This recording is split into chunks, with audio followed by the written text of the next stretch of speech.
মার্কিন নির্বাচন ঘিরে কথার লড়াই, কামালাকে সমাজতান্ত্রিক পাগল আখ্যা ট্রাম্পের। রিপাবলিকানরা ক্ষমতায় গেলে কর ফাঁকি দেবেন শিল্পপতিরা, মন্তব্য ডেমোক্র্যাটদের। এবং আবারও বেড়েছে রেমিটেন্স প্রবাহ। ইতালি থেকে চলতি সপ্তাহে বৈদেশিক মুদ্রা এসেছে দ্বিগুণেরও বেশি। সৌদি আরব থেকেও পাঠাচ্ছেন প্রবাসী বাংলাদেশিরা।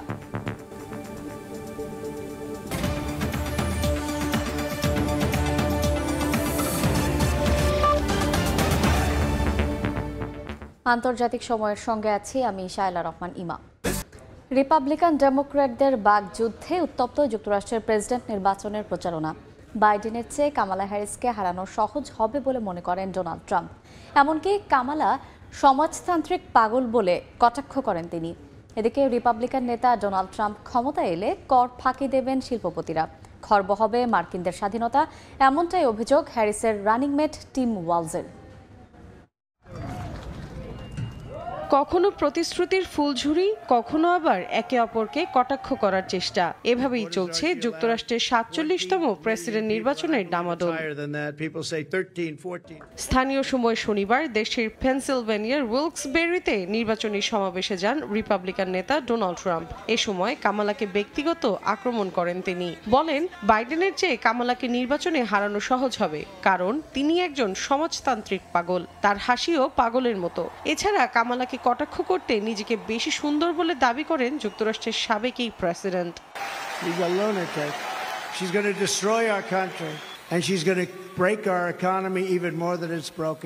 একই দিন নেব্রাস্কা অঙ্গরাজ্যের ওমাহায় প্রচারণায় যান মিনেসোটার বর্তমান গভর্নর ও কামালার রানিংমেট টিম ওয়ালস। বক্তব্যে দুই প্রার্থীর মাঝে পার্থক্য তুলে ধরেন তিনি। বলেন, ট্রাম্প ক্ষমতায় এলে মধ্যবিত্তদের শাস্তি দিয়ে শিল্পপতিদের কর ফাঁকির ব্যবস্থা করে দেবেন, খর্ব করবেন স্বাধীনতা। তিনি যদি পুনরায় হোয়াইট হাউসে আসেন তাহলে যুক্তরাষ্ট্রের জন্য মোটেও তা ভালো হবে না। Each and every one of you believe exactly what Kamala Harris believes. We believe in the promise of America. We just have to fight. We just have to fight for it. Because as the next president of the United States says, she says it often, when we fight, we win. এদিন মধ্যবিত্তদের জন্য কর কর্তন, সুযোগ সৃষ্টি এবং জীবনযাত্রার খরচ কমানোর বিষয়ে কামালার প্রতিশ্রুতির পুনর্ব্যক্ত করেন টিম ওয়ালস। মৌসুমী সাথী, সময় সংবাদ।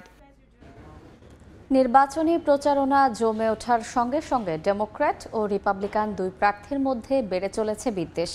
ডেমোক্র্যাট প্রার্থী কামালা হ্যারিসকে নানাভাবে কটাক্ষ করছেন রিপাবলিকান প্রার্থী ডোনাল্ড ট্রাম্প। এবার প্রেসিডেন্সিয়াল বিতর্কের প্রস্তুতি নিতে সাবেক ডেমোক্রেটিক আইন প্রণেতা তুলসি গ্যাবার্ডের সহযোগিতা নিচ্ছেন সাবেক এই মার্কিন প্রেসিডেন্ট। যুক্তরাষ্ট্রের আসন্ন প্রেসিডেন্ট নির্বাচন যত এগিয়ে আসছে, একে অন্যকে হারাতে ততই মরিয়া হয়ে উঠছেন দুই প্রেসিডেন্ট প্রার্থী। নির্বাচনী প্রচারণায় গিয়ে প্রতিদ্বন্দ্বী প্রার্থী কামালা হ্যারিসকে নিয়ে বিভিন্ন ধরনের কটূক্তি করা যেন ট্রাম্পের নিত্যদিনের কাজ হয়ে উঠেছে।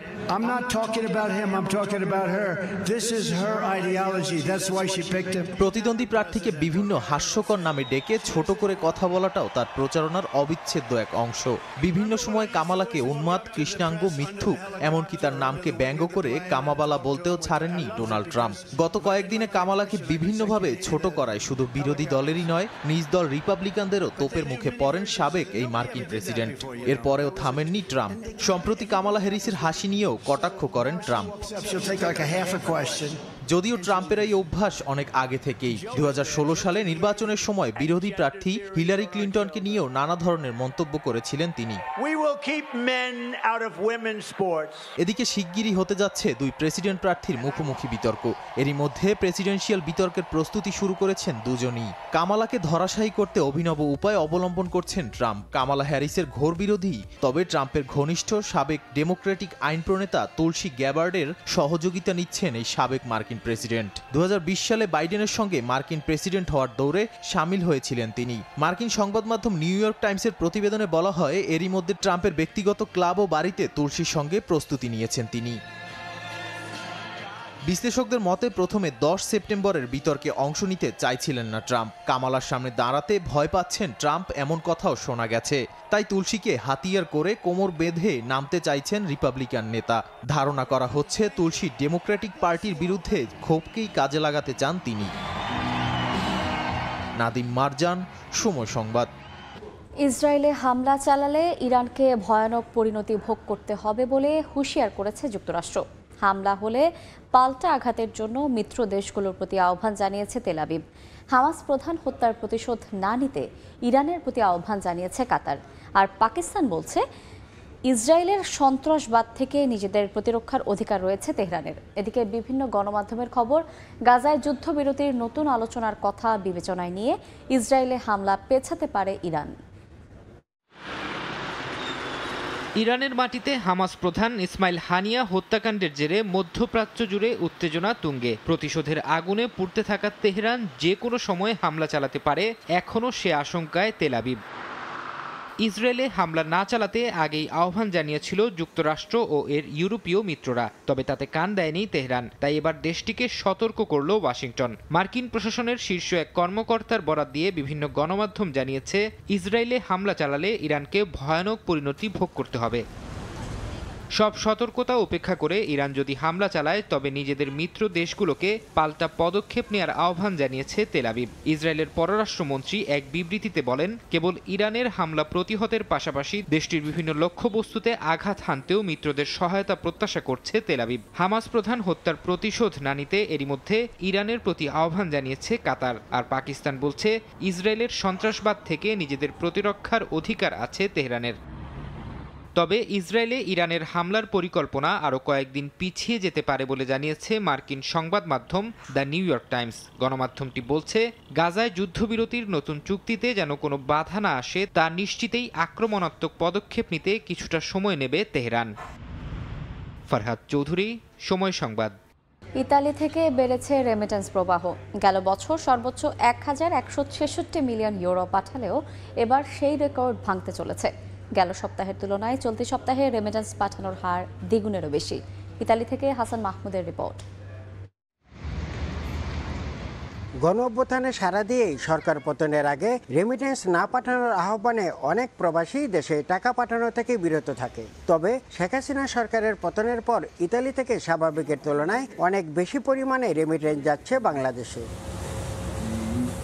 মানি এক্সচেঞ্জগুলোর কর্মকর্তারা বলছেন, চলতি সপ্তাহে আগের সপ্তাহের তুলনায় দ্বিগুণেরও বেশি রেমিটেন্স পাঠিয়েছে ইতালি প্রবাসী বাংলাদেশিরা। প্রবাসী ব্যবসায়ীরা বলছেন, এই রেমিটেন্স পাঠানোর প্রবাহ আগামীতে আরও বাড়বে। দেশের অর্থনীতিকে সচল রাখতে প্রবাসীদের ভূমিকার কথাও স্মরণ করিয়ে দেন তারা। রেমিটেন্সের প্রবাহ গত সপ্তাহ থেকে এই সপ্তাহে প্রায় দ্বিগুণের মতো বৃদ্ধি পেয়েছে এবং এই ধারাবাহিকতা অব্যাহত থাকবে আশা করতেছি আমরা। বাংলাদেশের পরিস্থিতি অনেক ভালো হওয়াতে রেমিটেন্স বাড়ছে এবং আরও বাড়বে ইনশাআল্লাহ। বছরের প্রথম ৩ মাসে ২৯ কোটি ১৩ লাখেরও বেশি রেমিটেন্স পাঠানো হয়েছে বাংলাদেশে। ইতালিতে প্রতিষ্ঠিত বেসরকারি প্রতিষ্ঠান ন্যাশনাল এক্সচেঞ্জ কোম্পানি গেল সপ্তাহের তুলনায় বেশি রেমিটেন্স পাঠিয়েছে। আগের সপ্তাহে যেখানে ১,৭৭ লাখ রেমিটেন্স পাঠানো হয়, চলতি সপ্তাহে সেখানে ৩,৫৯ লাখ রেমিটেন্স পাঠিয়েছে তারা। বাংলাদেশে রাজনৈতিক ডামাডোল না থাকলে আগের সকল রেকর্ড ভেঙেই চলতি বছর ইতালি থেকে রেমিটেন্স পাঠানোর নতুন রেকর্ড গড়বে বাংলাদেশিরা, এমনটাই মনে করছেন কেউ কেউ। ইতালির রোম থেকে হাসান মাহমুদ, সময় সংবাদ। কিছুদিন আগে বৈধ পথে রেমিটেন্স পাঠানোর হার কমে যায়। তবে ডক্টর মোহাম্মদ ইউনূসের নেতৃত্বে অন্তর্বর্তীকালীন সরকার দায়িত্ব নেওয়ার পর এখন সৌদি আরব থেকে রেমিটেন্স পাঠাচ্ছেন প্রবাসী বাংলাদেশিরা। প্রবাসীরা মনে করেন, দেশের অর্থনৈতিক সংকট কাটাতে তাদের পাঠানো রেমিটেন্স গুরুত্বপূর্ণ ভূমিকা রাখবে। রিয়াদ থেকে আরিফুর রহমানের রিপোর্ট। সৌদি আরবের বাংলাদেশের অধ্যুষিত বাথা ও হাইয়াল উজারা বা হারা এলাকায় বিপুল সংখ্যক প্রবাসী বাংলাদেশি বসবাস করেন। প্রবাসীদের কেন্দ্র করে বৈধ পথে রেমিটেন্স পাঠানোর জন্য সৌদি আরবের বিভিন্ন ব্যাংকের শাখা উপশাখাগুলো এই দুটি স্থানেই সবচেয়ে বেশি। বাংলাদেশি অধ্যুষিত হওয়ায় সৌদি আরবের বিভিন্ন স্থান থেকে বেশিরভাগ বাংলাদেশি দূর দূরান্ত থেকে এখানে এসে দেশে থাকা স্বজনদের কাছে টাকা পাঠান। প্রবাসীরা মনে করেন, দেশের চলমান পরিস্থিতি যত দ্রুত স্বাভাবিক হবে, দেশে থাকা স্বজনদের জন্য তারা ততই শঙ্কামুক্ত থাকবেন। বাংলাদেশের তরুণ সমাজ দুর্নীতিমুক্ত সমাজ গঠনের যে অঙ্গীকার করেছে তা বাস্তবায়ন করতে এবং দেশের অর্থনীতিকে সমৃদ্ধ করতে নতুন ডক্টর মোহাম্মদ ইউনূসের নেতৃত্বে অন্তর্বর্তীকালীন সরকারের উপর ভরসা করছেন প্রবাসীরা। দেশের সমৃদ্ধি, দেশের উন্নতি, দেশের অর্থনৈতিক চাকা সচল রাখতে আমরা রেমিটেন্সের মাধ্যমে গুরুত্বপূর্ণ ভূমিকা রাখার চেষ্টা করতেছি। আমরা প্রত্যেকটা প্রবাসী আমরা সবাইকে উৎসাহিত করবো যেন সবাই ব্যাংকের মাধ্যমে বাংলাদেশে রেমিটেন্স পাঠায় এবং দেশের উন্নয়নে সার্বিক ভূমিকা রাখে। আমরা প্রবাস থেকে ব্যাংকের মাধ্যমে টাকা পাঠাবো এবং যারা আছে তাদেরকে বলবো ব্যাংকের মাধ্যমে টাকা পাঠানোর জন্য। বিশ্বব্যাংকের তথ্য অনুযায়ী প্রবাসী আয়ে বাংলাদেশের অবস্থান ৭ম। এর একটি বড় অংশ আসে মধ্যপ্রাচ্যের দেশ সৌদি আরব থেকে। আরিফুর রহমান, সময় সংবাদ, সৌদি আরব। কিছুতেই নিয়ন্ত্রণে আসছে না তুরস্কের ইজমিরে ছড়িয়ে পড়া দাবানল। শুষ্ক আবহাওয়া এবং দমকা হাওয়ার কারণে আগুন নেভাতে বেগ পেতে হচ্ছে দমকল কর্মীদের। গত বৃহস্পতিবার দেশটির পশ্চিম উপকূলে ছড়িয়ে পড়ে দাবানল, এতে ছাই হয়ে যায় শত শত ঘরবাড়ি।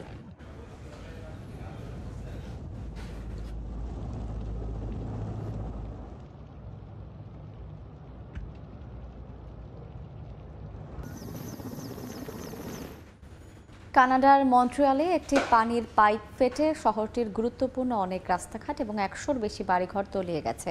বিভিন্ন এলাকা হয়ে পড়েছে বিদ্যুৎ বিচ্ছিন্ন। বিপাকে পড়েছেন শহরটির ১২,০০০ বাসিন্দা। দেখে মনে হবে বৃষ্টি অথবা বন্যার পানিতে তলিয়ে গেছে কানাডার মন্ট্রিয়াল শহরের রাস্তাঘাট, কিন্তু এটি আসলে সরবরাহ লাইনের পানি। মাটির নিচে পাইপ ফেটে যাওয়ায় বন্যার মতো পরিস্থিতি তৈরি হয় শহরটিতে। স্থানীয় কর্তৃপক্ষ জানায় শুক্রবার সকাল ৬টার দিকে পানি সরবরাহের একটি প্রধান পাইপ ফেটে যায়। এতে মাটি থেকে ১০ মিটার উঁচু পানির প্রাচীর তৈরি হয়। প্লাবিত হয়ে পড়ে শহরের ঘনবসতিপূর্ণ এলাকা। এদিকে এমন পরিস্থিতিতে ব্যাহত হয় যান চলাচল। বিদ্যুৎ বিচ্ছিন্ন হয়ে পড়েন প্রায় ১২,০০০ বাসিন্দা। ঘটনার পর স্থানীয় কর্তৃপক্ষ দ্রুত ঘটনাস্থলে পৌঁছে পানি সরবরাহ বন্ধের উদ্যোগ নেয়। কয়েক ঘন্টা চেষ্টার পর পরিস্থিতি কিছুটা নিয়ন্ত্রণে আসে, কিন্তু এরপরও জলমগ্ন ছিল রাস্তা ও বসতবাড়ি।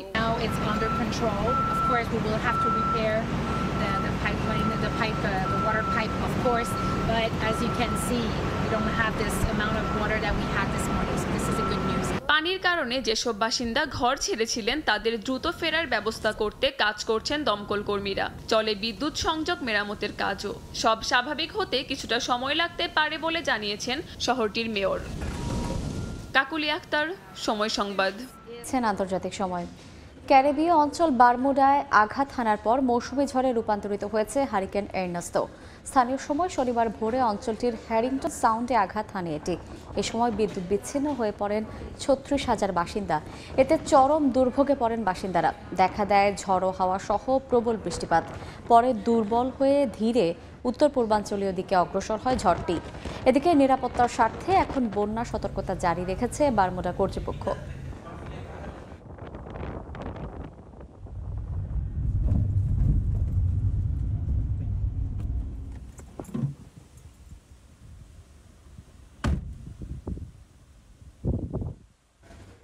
প্রথমবারের মতো মহা সমারোহে ইন্দোনেশিয়ার নতুন রাজধানী নুসান্তারায় উদযাপিত হলো দেশটির ৭৯তম স্বাধীনতা দিবস। জাকার্তা থেকে নতুন এই শহরে রাজধানী সরিয়ে নেয়ায় নানা বিপত্তি দেখা গেলেও শিগগিরই তা কাটিয়ে ওঠার আশা কর্তৃপক্ষের।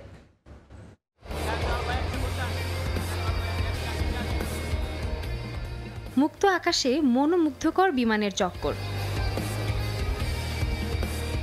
বাজছে নানা বাদ্যযন্ত্র, তালে তালে চলছে কুচকাওয়াজ। এভাবেই নানা আনুষ্ঠানিকতার মধ্য দিয়ে উদযাপিত হলো ইন্দোনেশিয়ার ৭৯তম স্বাধীনতা দিবস।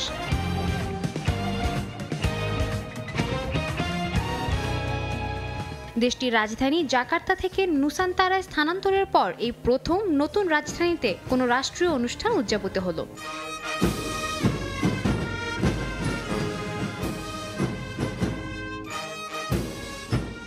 স্বাধীনতা দিবসে ফার্স্ট লেডিকে সঙ্গে নিয়ে লাল গালিচায় হাঁটেন ইন্দোনেশিয়ার প্রেসিডেন্ট জোকো উইদোদো।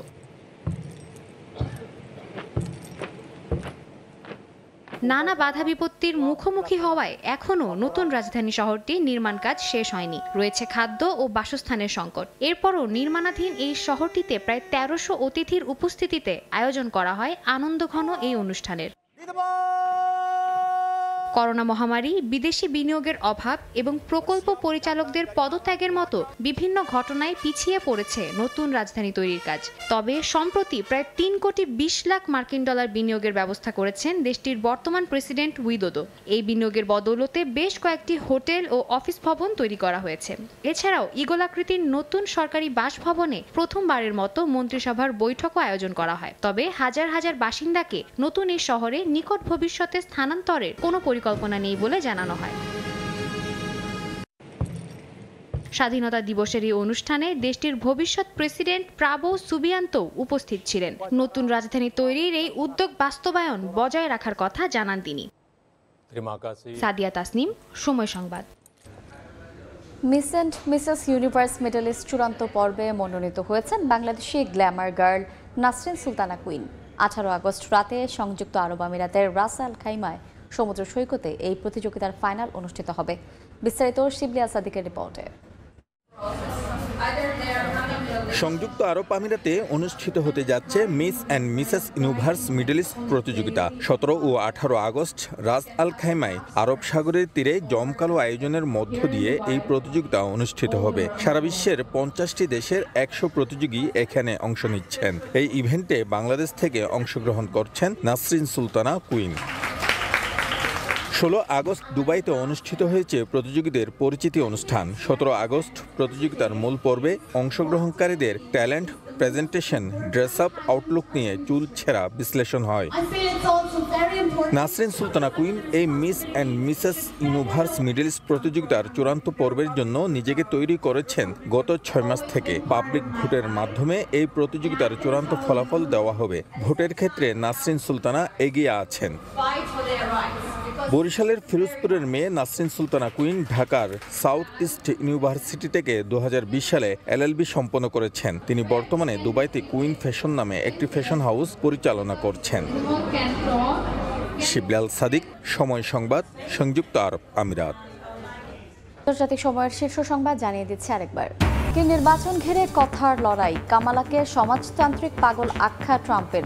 রিপাবলিকানরা ক্ষমতায় গেলে কর ফাঁকি দেবেন শিল্পপতিরা, মন্তব্য ডেমোক্র্যাটদের।